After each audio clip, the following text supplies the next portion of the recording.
All right, let's talk about this SodaStream sparkling water maker. Give you my pro and con experience with it. So we love this thing. It is fantastic. It's just been such an upgrade to the kitchen. So nice to have sparkling water whenever you want. And this one just works like, so well. It's really simple to use, really easy to change things out, really easy to just do the whole thing in terms of cleaning. I mean, there's not much cleaning actually you need to do at all.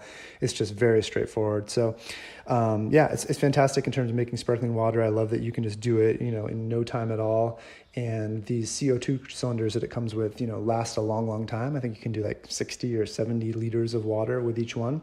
So you definitely get a lot of sparkling water with this, and really easy to snap it in, insert your bottle, quickly carbonate it, and then move on.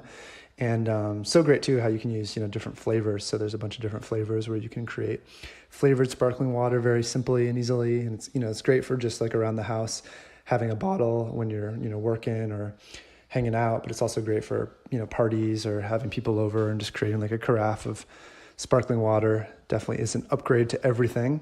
So yeah, it's great. And you can get it with a bundle, so you can get a bunch of extra bottles of flavors and CO2 and things like that with it. But overall, it's just a fantastic, fantastic upgrade to our kitchen, and cannot recommend it highly enough. If you like sparkling water, this one is fantastic. Hope you enjoy.